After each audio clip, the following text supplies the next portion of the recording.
Manila at sa lahat ng DWIZ News FM sa buong Pilipinas, Luzon, Visayas. Todo balita, Lunes hanggang Sabado dito sa DWIZ FM 89.3 News Radio Dagupan.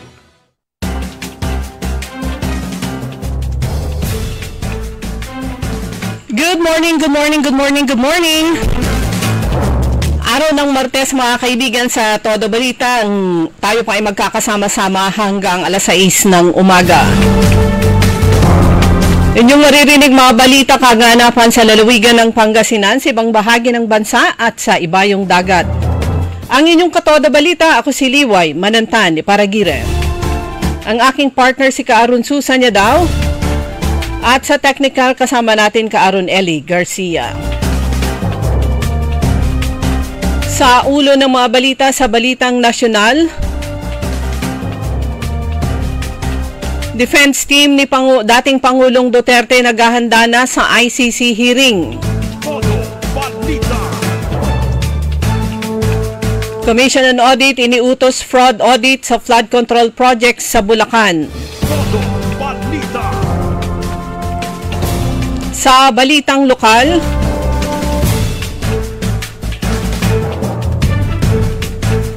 programang PP Liwawa ng Provincial Library dinala sa Aliaga National High School sa bayan ng Malasiki.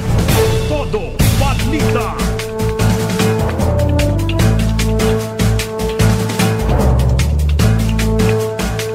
Sa bayan ng Bayambang, SK Chairpersons nagtapos sa TESDA Events Management NC3.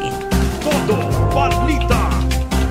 Sa Balitang Pampalakasan, FIVB Men's World Championship fever nasa Cebu. Todo balita. At ngayon sa detalye ng ating mga balita. Naghahanda na ang defense team ni dating Pangulong Rodrigo Duterte para sa pagdinig sa susunod na buwan sa International Criminal Court o ICC ayon kay Vice President Sara Duterte.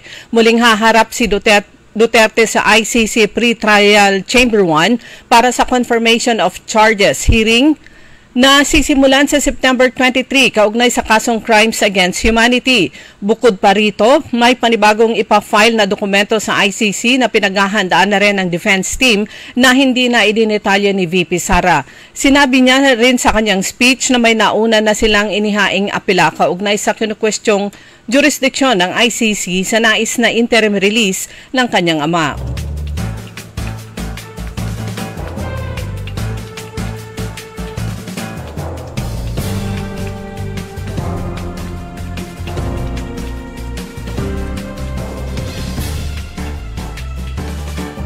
Ipinag-utos ng Commission on Audit o COA ang pagsasagawa ng audit sa flood control project sa Bulacan bilang bahagi ng hakbang ng pambansang gobyerno na pananagutin ang mga responsable sa mga pumalpak na proyekto kontra baha sa iba't ibang panig ng bansa.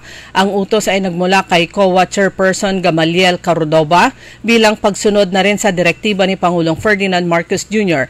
na imbestigahan ang umunay irregularidad sa flood control program ng pamahalaan.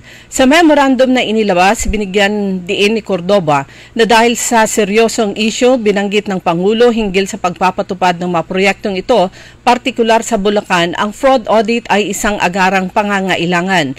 Sa kabuuan, nakatanggap ang Central Luzon ng 98 billion pesos mula Hulyo 1, taong 2022 hanggang May 30, 2025, katumbas ng 18% ng kabuuang 548 billion pesos na pondo para sa flood control projects sa buong bansa.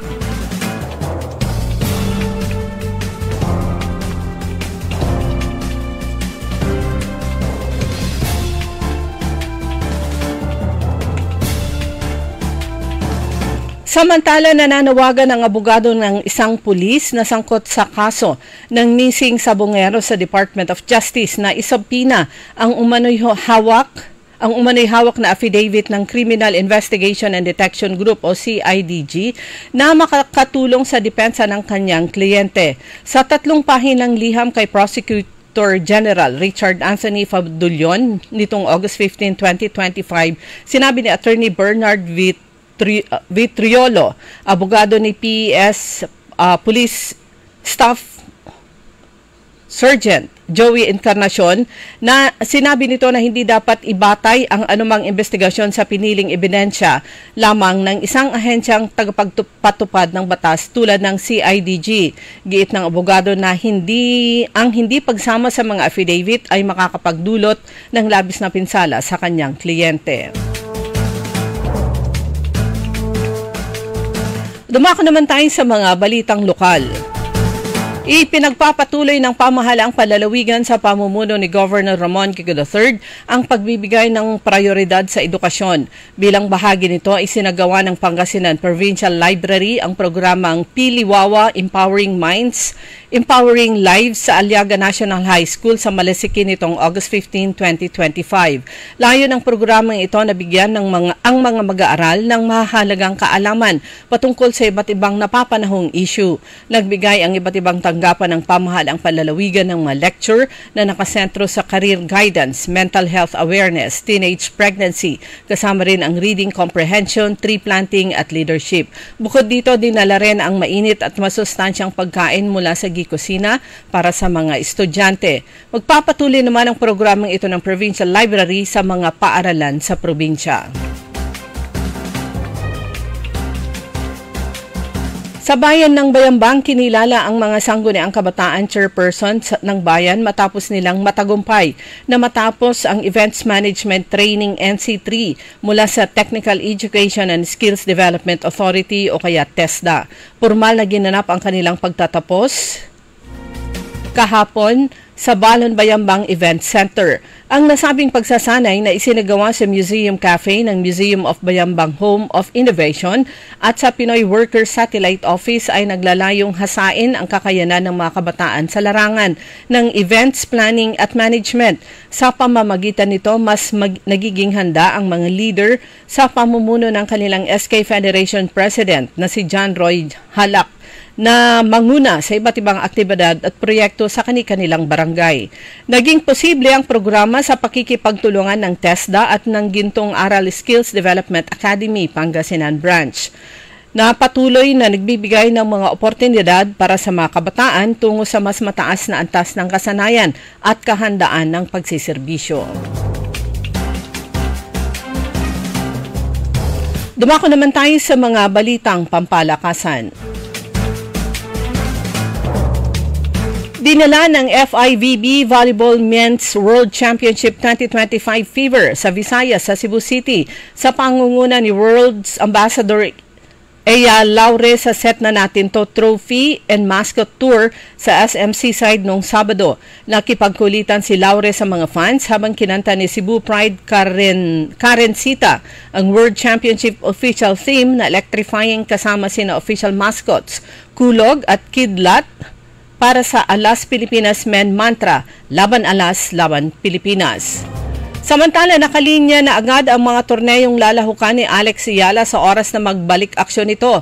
Una munang sisentro ang atensyon ng 20 years old na Pinay netter sa pagsabak nito sa US Open na aarangkada ngayong linggo sa Queens, New York. Yan ang kabuuan ng ating mga balita sa Todo Balita. Ang inyong tagapagbalita, ako si Liway Manantan Iparagire. Oras po natin alas 5:30 ng umaga.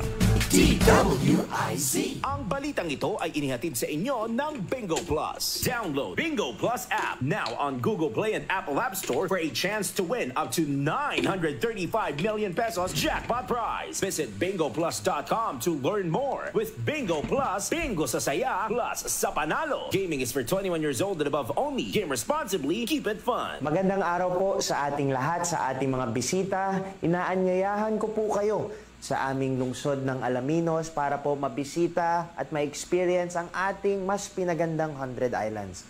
Marami na pong pagbabago sa ating mga isla at sana makita namin kayo dito sa aming lungsod para po makapag-swimming, makapag-enjoy kasama ang inyong barkada at ang inyong pamilya. Tara na dito sa Alaminos City para sa ating 100 Islands. Ang patuloy na pagpapaganda sa 100 Islands National Park at lungsod ng Alaminos ay pinangungunahan ni Mayor Art Brian Celeste. High blood, salot, milyong katao na ang namamatay sanhi nito. Kaibigan, baka ikaw na ang susunod. At ni Mrs. Flordelisa Barbosa ti Rosario, Santiago City. Agtawenak ti 63. Manungatawin nga aglutluto ako tada karinderya. Mariknak agpipikal ti imimak iso nga nangagak ti radyo dato'y agas nga pao di arko. Pinadas ko. Mayat ti epekto na. Duti food supplement nga napadpadasa ko. Awan ti epekto na. Dato'y pao di arko. Idi nagtumarak. Manungal daw lang. Han nga agpipikal ti imakon. Awisen kay nga mangpadas. Tapnod maikatmat. Dagita rik-rik na inyo. Saksakitin nyo. Kaya kaibigan, buhay mo'y ingatan. Mag-Aldrich Pau de Arco Herbal Capsule na para kalusugan mo ay garantisado. Hoy mga suki, hanap nyo ba ay mga murang bilihin, malinis at sariwang pagkain sa pang-araw-araw at handaan tuwing may okasyon? May suggestion kami sa iyo. Tayo na sa Macador Market na kung saan inyong mabibili ang mga mura, sariwa, malinis at ligtas na bilihin tulad ng karne ng baboy at baka, manok, isda, gulay at iba-ibang sangkap sa pagkain. Matatagpuan din sa Macador Market ang dry goods, groceries, eateries at fruit section. Kaya ano pang hinihintay nyo? Gawing bongga ang handa mo everyday with Macador Market. Macador Market is open from 4 a.m. to 8 p.m. Visit us at Macador Market, Galvan Street at Zamora Street sa downtown, Dagupan City. Walang yumayaman sa pagiging empleyado lang. Dapat lahat tayo nagninegosyo. Timing! Narito ang isang programang magbibigay ng tamang gabay sa pagnenegosyo. Pakinggan at panoorin ang mga ekspertong magiging guest dito. Isang show para sa negosyo. DWIZ Negosyo kasama sina Lito Gagni at Jerry Orbina tuwing Tuesday, Thursday at Friday 2 p.m. Pakinggan ng live sa DWIZ. Panoorin ng live sa Aliw 23 at i-follow sa lahat ng digital channels ng DWIZ, Facebook, YouTube at DWIZ News App. Huwag munang magplano, huwag munang sasabak, huwag munang papasok sa negosyo ng hindi napapanood ang show na Negosyo. Dahil ang dating ng DWIZ ay nationwide. Kailangan mabalitaan mo ang mga nagbabagang balita saan man ito sa Pilipinas. Hatid ng buong puwersa ng DWIZ News Gathering Team. Hatid ang programang magbibigay ng tamang impormasyon na galing sa lahat ng region sa buong bayan. DWIZ Network News. Bida ang lahat ng DWIZ regional stations at lahat ng news correspondents sa lahat ng lugar sa bayan. Kasama sina Angelo Bainio at Maine Barreto. Naka-live sa DWIZ Manila at lahat ng DWIZ regional stations sa buong Pilipinas. Mapapanood din sa Aliw Channel 23 at lahat ng DWIZ digital channels, Facebook, YouTube at DWIZ News website Monday to Friday 1 p.m.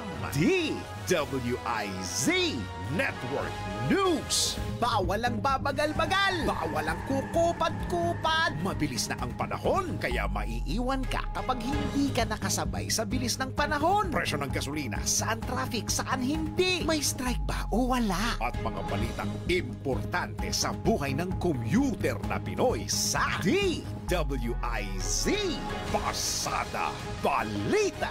Live sa DWIZ AM Metro and Mega Manila. DWIZ News FM Regional Stations. Aliw Channel 23 at nakalive din sa lahat ng DWIZ Digital Accounts. Kasama ang magbibigay ng kakaibang drive sa umaga. John Ibanez.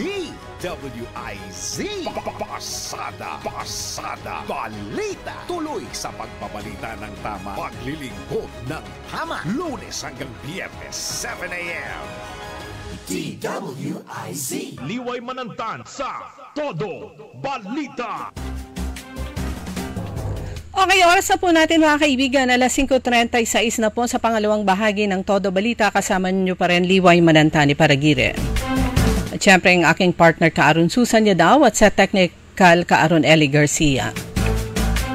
Kahapon mga kaibigan, ginanap ang regular session ng Sangguniang Palalawigan. Every Monday po yan ang kanilang session. Minentain na po nila yung Lunes na schedule. Samantalang majority din po yata ng mga Sangguniang Bayan at saka Sangguniang Panlungsod dito sa lalawigan ng Pangasinan. Every Monday din po yung kanilang regular session. Pagkatapos po ng regular session ng Sangguniang Palalawigan, nagkaroon ng pagkakataon na ma-interview si Vice Governor Mark D. Guzman Lambino at pinag-usapan nga na itanong patungkol sa tatlo na kanilang ipinasa noong nakaraang regular session. Yan po ay nung nakaraang Lunes, patungkol sa establishment ng tatlong campuses, bagong campuses ng Pangasinan Polytechnic College o kaya PPC. Ang PPC, ito po ay yung paaralan na in-establish ng lalawigan ng Pangasinan na nasa pangalawang taon na po. Ang campus nito, main campus, ay nasa Narciso Ramos Sports and Civic Center at yung ipapatayong mga campuses outside Lingayen, ito po yung sa Umingan, PPC Umingan Campus, PPC Bugalyon Campus at saka PPC San Carlos City Campus. Pero mamaya, paparinig ko po yung nasabing pagpapaliwanag ni Vice Governor Mark D. Guzman Lambino patungkol po dito. Kahapon din sa Monday Flag Raising Program ceremony ng lokal na pamahalaan ng Kalasyaw ay ginanap din ng yung oath-taking ng kaniyang mga young officials. Ito po yung mga senior high school students mula sa mga public and private schools. Ito yung mga piling representante. Meron pong 38 na mga grade 11 and grade 12 students na bumubuo ng kanilang young leaders. So yung young mayor, young vice mayor at saka young councilors kasama na yung young SK president at saka young liga ng mga barangay president ay ginanap yung kanilang oath-taking kahapon. Tapos umattend sila ng nag-observe sa regular session ng Sangguniang Bayan. Ang presiding officer, walang iba kundi si ang Vice Mayor po, si Vice Mayor Kevin Roy Macanlalay. Samantalang yung mga young department heads, sumama na sila dun sa mga department heads sa kanilang mga opisina. Ang nag-administer ng kanilang oath of office ay walang iba kundi si ang napakabatang mayor, 28 years old, si Mayor Patrick Agustin Karamat. At merong konting good news na kanyang ibinahagi kahapon sa mga job orders. Ang job order kasi, yung mga contract workers, koterminos yan sa mayor o kung sino yung pumirma ng kanilang kontrata. So supposed to be natapos na yan nung tapos na yung kanilang pagtatrabaho under contract nung June 30. Kaya lang pag-upo ni Mayor Karamat, in-extend niya. So yung another good news kahapon, sabi niya, in-extend niya ulit ng 2 weeks. Sabi niya talagang humingi siya ng paumanhin dahil wala na talagang budget. Pero ang sabi niya, extend pa natin ng 2 weeks para naman bahala na yung kanilang budget officer na hahanap kung saan i-charge yung kanilang susweldohin. Pero ganun talaga, kapag job order o kaya contract worker, ay matatapos at matatapos. Short term lang naman kasi yung kanilang, yung kanilang kontrata.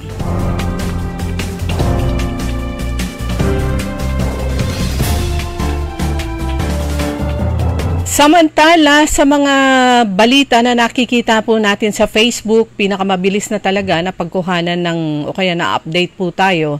Di po ba yung Facebook, lalo na yung iba't ibang government agencies, mga local government units, ibang mga mayors, vice mayors, and others, ay meron silang mga Facebook page. Ayan, ilan sa mga nakita po natin o yung maagad na aksyon ng Department of Transportation, kagaya 'di ba nung meron yung last week ba yun o 2 weeks ago may nag-viral sa sa Facebook, yung isang sasakyan nag-counterflow siya. Meron yung sa sa Skyway, pero ito, kailan ito? Kahapon Lisensya ng driver ng nag-counterflow sa Bulacan, suspendido ng 90 days. Sa inilabas na show cause order, pinagpapaliwanag ang naturang driver sa insidente at posibleng kaharapin ang kasong driving against traffic, obstruction of traffic, at improper person to operate a motor vehicle. So 3 kaso kaagad. Ito'y tugon sa mahigpit na paalala ni Pangulong Marcos na maging responsableng motorista at magkaroon ng mahabang pasensya sa daan para sa kaligtasan ng lahat ng road users. So iba lang yung nag-counterflow dun sa Metro Manila dahil lifetime kinansela na yung kanyang driver's license. Ito naman 90 days. Binigyan siya ng pagkakataon pa rin para mag-explain. 90 days suspendido yung kanyang lisensya. Yung isa naman, maganda para sa akin positibo to para ito ay paalala sa mga drivers na kumbaga may sariling mundo pag nasa kalsada. Ito naman, suspendido 90 days ang lisensya ng isang driver sa viral video kung saan makikitang may kalong itong bata habang nagmamaneho at hinahayaan pa ang bata na makontrol ang manibela. Pero hindi naman actually kung ayan, maliit na bata to Binigyan din ni Transportation Secretary Vince Dizon ang utos ng Pangulo na laging sumunod sa batas sa kalsada. Meron pa yung isa. Siguro may kagitgitan ay kuhang-kuha sa video ng sasakyan na nasa bandang likuran niya na yung driver ay nag-dirty finger sign. Siguro may kagitgitan nito. Yan yung mga ganyan nag-uumpisa yung road rage. Yung nagkakaroon ng barilyan or bugbugan, sinuspindi rin. Ay hinahanap siya. So ilan lang yan sa mga mabibilis na aksyon na ginagawa ng Department of Transportation. Ang Land Transportation Office, DOTR, yung para sa air, ayan, under ng LTFRB, hindi DOTR. Ang mga ahensya na to ay nasa ilalim ng Department of Transportation. Kaya para sa atin, maganda po yan para ito ay paalala sa lahat. Lalo na sa mga drivers na kailangan, pag nasa kalsada sila, pag nagmamaneho, ay kailangan sumunod sila sa mga batas trapiko. Pero dito sa lungsod ng Dagupan, I think may ipinasa na ordinansa nga, number 2335-2025, ipinasa po yan ng Sangguniang Panlungsod ng Dagupan. Ang ordinansa na ang author niyan ay si Councilor Marvin Fabia at Councilor Michael Fernandez. Naglalayong sugpuin ang ingay mula sa modified mufflers at panatilihin ang kapayapaan at kaayusan sa komunidad. So ang paalala ng lokal na pamahalaan ng Dagupan, habang maaga pa'y alisin ang mga noisy mufflers dahil malapit nang ipatupad ang ordinansa. Meron pa yung publication. It will take several weeks and then after that ito ay magiging ganap na batas. Ang sino mang lalabag, motorista man o establishmento, ay pagmumultahin at papatawan ng kaukulang parusa. Dapat lang. Actually, ito ay national law. Hindi dapat kahit wala yung ganitong ordinansa ng isang lokal na pamahalaan, yan po ay pinatutupad ng LTO. So, may penalty po yan. It's a national law. Pero kailangan kasi ang mga lokal na pamahalaan o kaya sangguniang bayan o kaya sangguniang panlungsod, nagpapasa sila o kaya magpasa sila ng ganitong ordinansa in support sa mga national law para yung panguhuli ay nasa kamay na ng lokal na pamahalaan at yung ticket o kaya yung penalties ay base dun sa nakasaad sa ordinansa. Ulitin ko, ito ay national law pero ang mga lokal na pamahalaan nagpapasa para yung implementation ay sa kamay na nila. At sa LTO nga, nasa batas na hindi dapat talaga i-modify yung mga parts ng isang motorsiklo, lalo na itong muffler. Ang sabi nga ng LTO, dahil kung ano yung klase ng inilagay dyan, compatible yan dun sa klase ng motor o kaya sa bigat o kaya sa taas nito. Pero good news po ito dahil di ba ang ingay-ingay, meron pa yung sinasadya nilang magpatakbo, humarurot paggabi para iparinig nila yung ingay ng kanilang mufflers at yung ang saya-saya ba nila pag naririnig nila yung napakaingay na kanilang mga tambucho. So sa lungsod ng Dagupan, mag-isip-isip na kayo. Ibalik nyo na. Kung naibenta nyo na yung old, bumili kayo ng kagaya nun at ikabit nyo ulit. Tanggalin nyo yung mga modified mufflers nyo. Okay, oras na po natin mga kaibigan, alas 5:46. Mamaya sa pagbabalik po natin ang ating interview kahapon kay Vice Governor Mark D. Guzman Lambino kaugnay sa 3 campuses ng Pangasinan Polytechnic College na itatayo sa iba't ibang bayan dito sa lalawigan ng Pangasinan. DWIZ. Ladies and gentlemen, the new face of your favorite restaurant in Dagupan City. The original party place in town. The Music Warehouse Club, Dagupan City. No need to go to Manila's top bars like Silo and BSK Club. Dagupan has it all. Fully air-conditioned with free entrance, free parking, and restrooms for all. Doors open at 7 p.m. Do well, live well, and dress really well. Find us at Paris Street, Barangay Pogo, Chico. Contact us at 075-522-2617. Reserve your tables now. High blood, salot, milyong katao na ang namamatay sanhi nito. Kaibigan, baka ikaw na ang susunod. Ako ay si Maria Lunag ng Cordon Isabela, 16 years old. Yung asawa ko may diabetes, cholesterol, may high blood. Narinig ko sa radyo, mabisa daw yung Pau capsule. Bumili ako, pinainom ko sa asawa ko. Gumaling siya at lumakas. Kayo mga kabarangay ko, gumamit na kayo ng Pau capsule. Kalusugan mo garantisado. Kaya kaibigan, buhay mo'y ingatan. Mag-Aldrich Pau de Arco Herbal Capsule na para kalusugan mo ay garantisado.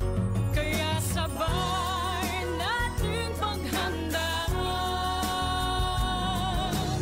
ang kinabukasan. Sa Fortune Life, maaasahan mo tapat ako sa aking pangako. Para sa compulsory insurance coverage for agency-hired migrant workers, Fortune Life Insurance. Securing your tomorrow today. Hoy mga suki, hanap nyo ba ay mga murang bilihin, malinis at sariwang pagkain sa pang-araw-araw at handaan tuwing may okasyon?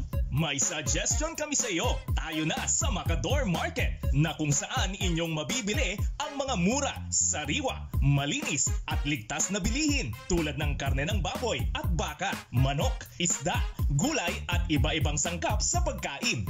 Matatagpuan din sa Macador Market ang dry goods, groceries, eateries at fruit section. Kaya ano pang hinihintay nyo? Gawing bongga ang handa mo everyday with Macador Market. Macador Market is open from 4 a.m. to 8 p.m. Visit us at Macador Market, Galvan Street at Zamora Street sa downtown Dagupan City. Huwag papayag na wala kang alam sa balita. Maiiwan ka niyan. Huwag kang papayag na hindi mo alam ang latest. Ma-out of place ka niyan. Programang hatid ang tamang balita at tamang impormasyon. Hindi lang sa Maynila, kundi sa buong bayan. Ronda Pilipinas. Pinakabago at pinaka-updated na mga pangyayari. Ihahatid live. Ronda Pilipinas. Kasama ang gigising sa inaantok mong dugo, si Dennis Antenor Jr. Ronda Pilipinas. Makinig sa buong Pilipinas sa DWIZ Manila hanggang saan mang sulong nationwide sa lahat ng DWIZ local stations sa buong bayan. Watch din ng live sa Aliw 23 at sa Facebook at YouTube ng DWIZ Ronda Pilipinas, Monday to Friday, 10 a.m. Dahil Dahil ang balita hindi tumitigil. Dahil ang balita tuloy-tuloy na nangyayari. Dapat alam mo ang latest kahit ang mga taong nasa likod ng balita. Kaya makibalita kay Senyor Balita. Araw-araw, Lunes hanggang Biyernes, kasama si Ray Pacheco. Live na mapapakinggan sa DWIZ. Panoorin ang live sa Aliw 23 at naka-live din sa DWIZ Facebook, YouTube at DWIZ News website. Kaya mga senyorito at mga senyorita, mga senyor, mga senyora, makibalita na kay Senyor Balita. Monday to Friday, alas 3 ng hapon. Bahagi pa rin ng DWIZ News Hapon Highlights. Nagbabalita ng tama, naglilingkod ng tama. Liway Manantan sa Todo Balita.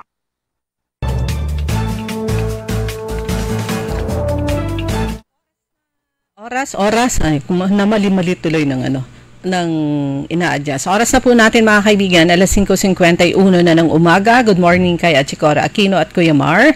Kay Glory Sanchez Maramba, ganun din kay Ernesto Mosada, Preciosa de la Cruz, good morning. Kay Ryan James Soriano Reyes, sabi niya, good morning po. Pabati naman po kami dito sa Isla de Putin, Libsong East, Lingayen. Kumusta kayo dita? Kumusta kayo ditan? So, ito na mga kaibigan, patungkol po ito sa pagtatayo ng 3 bagong campuses ng Pangasinan Polytechnic College, kung kailan, ano yung mga proseso, yan po ipapaliwanag po ni Vice Governor Martin Guzman Lambino. Ito po, pakinggan po natin. Last week, hindi ko po siya pinasa. It was submitted for first reading. So ngayon ay naka-refer po sa Committee on Education, Arts and Culture yung 3 ordinansa for the establishment of the three additional campuses of PPC. Right now, we have PPC Lingayen na nag-offer po ng 4 na programa, public administration, multimedia arts, special needs education, and agribusiness. And then may 3 additional campuses na established po sa lalawigan ng Pangasinan, PPC Umingan, PPC Bugalyon, and PPC San Carlos. So yung unang question nyo po ay ano po yung mga programa? Definitely, yung programa po dito sa 3 campuses na to, magkakaroon pa ng slight difference dun sa ino-offer dito sa Lingayen. For example, sa San Carlos po, ang primary focus dyan is dyan po i-develop yung School of Medicine and Health Sciences na mga programa. So, mas nakafocus siya sa mga science programs. And then, we will also localize the other programs dun sa 2 additional campuses kung mas appropriate. But hindi naman po siya nililimit na magkakaiba.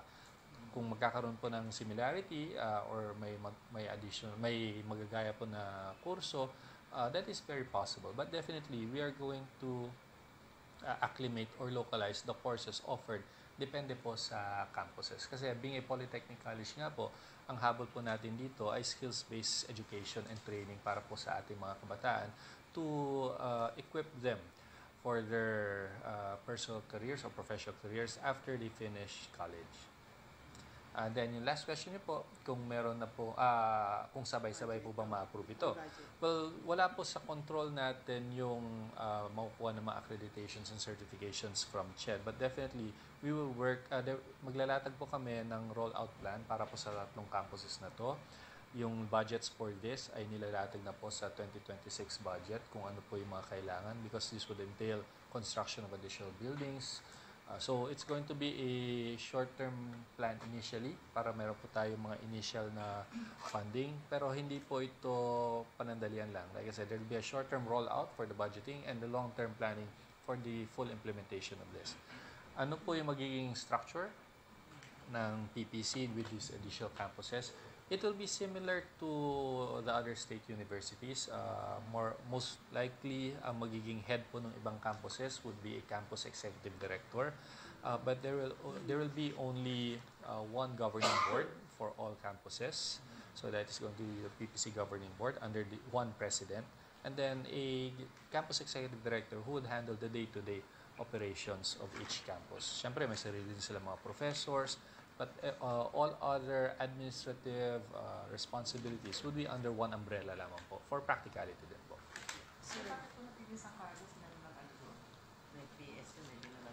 Like I said, yung San Carlos campus po kasi would be focused on the health sciences program. So, possible nursing, medtech, medicine, because we're getting the accreditation of PPH San Carlos to become a teaching hospital. That's why magkakaroon po ng campus na PPC sa San Carlos. Nakataya po siya dun sa School of Medicine and Health Sciences na program po natin for PPC. That's why may San Carlos campus. What about yung dalawa, sir? Yung Amingan at saka... Well, these are campuses na to ensure na mailalapit pa po natin ang quality collegiate education, tertiary education sa ating mga kababayan. So we're adding more here in Central Pangasinan and we're putting up another one sa Eastern Pangasinan, sa Umingan. So, okay, part lang po yan ng interview kahapon kay Vice Governor Mark D. Guzman Lambino. May mga kadugtong pa yon patungkol sa Pangasinan Polytechnic College. So very good news po yan. So sabi nga po niya, depende sa approval ng mga requirements mula sa Commission on Higher Education yung pagbubukas ng 3 campuses at kung alin doon sa 3 ang mauuna. Sa bayan po ng Umingan, meron na pong nabiling lupa ang provincial government kung saan ipapatayo yung Umingan campus ng Pangasinan Polytechnic College. Across lang ito ng pinapatayo. Actually, malapit nang matapos na Umingan Super Community Hospital. Ililipat yung existing na community hospital na andun sa poblasyon. Napakalaki po ng building na yun na na-cover po natin yung groundbreaking and one-time nag-ocular inspection si Governor Ramon Kiko III na kasama po natin. Sabi, ang laki ng building na yon. Sa San Carlos City, tinitignan po nila yung dun sa may Provincial Hospital. Pangasinan Provincial Hospital, PPH, dyan sa may Bulingit dahil medyo maluwang pa yung bandang likuran ng property ng probinsya, yung compound ng provincial hospital. Samantala, isa sa kinukonsider naman dun sa bayan ng Bugalyon, yung property ng province kung saan supposed to be ipapatayo yung nakarang administration, yung convention center, kaya lang may mga problema somewhere. So, pero yung lupa, property ng province. So, yan po. Yung pinakauna na 3 campuses na itatayo ng provincial government ng Pangasinan dahil ang gusto nga ng ating governor, si Governor Ramon Kiko III, mas marami pang mga Pangasinense ang may bibigyan ng pagkakataon na makapagkolehiyo ng libre. Lalo na yung may entrance exam dyan, may mga considerations para maging scholar.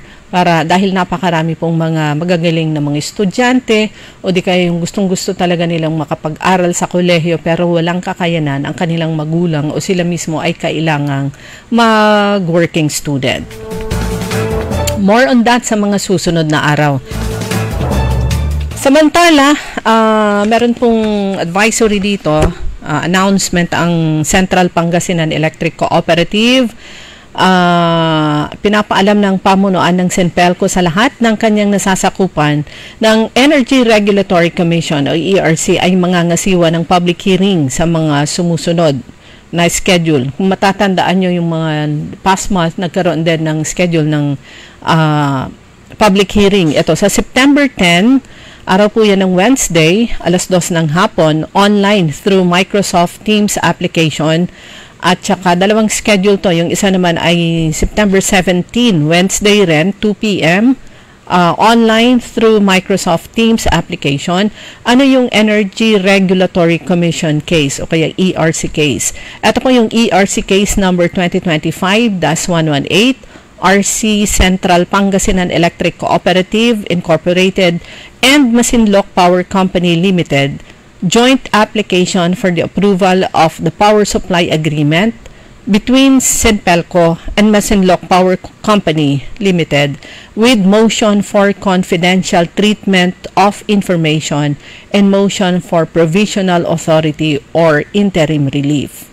Yan, ulitin po natin para sa mga consumer members ng Senpelco, gaganapin po yan sa September 10, yung pangalawa ay sa September 17, 2:00 ng hapon, parehong Wednesday yon, via online through Microsoft Teams application. Ayon po kay Engineer Rodrigo Corpus, ang General Manager ng Senpelco.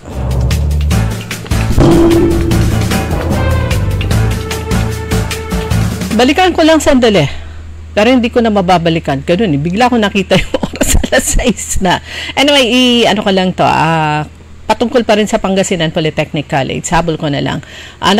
Nakalagay kasi dito, Creative Convergence, PPC, Pangasinan Polytechnic College. Sila po ay pumasok sa isang partnership with Cordillera School of Digital Arts to develop programs for digital arts and skills empowerment. This creative convergence between PPC and the Cordillera School of Digital Arts will effectively implement TESDA-recognized industry-aligned training programs that will bridge education and employment through a curriculum-to-career strategy, ensuring that learners gain not only with theoretical knowledge but also hands-on and industry experience in the field of creative digital arts.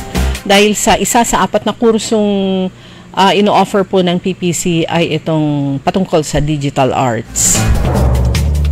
With that, mga kaibigan, magpapaalam na po ang inyong lingkod. Good morning kay Madam Rose Ke, kay Mamata and Tropa, good morning po sa inyo, kay DCV and Venice Chu Armas, good morning sa mga kasamahan natin sa Inner Wheel Club of Downtown Dagupan, kung saan may project mamaya sa Lasip Grande Elementary School at saka sa anong pangalan ng elementary school at saka sa Alaminos. Ayan, yung una ay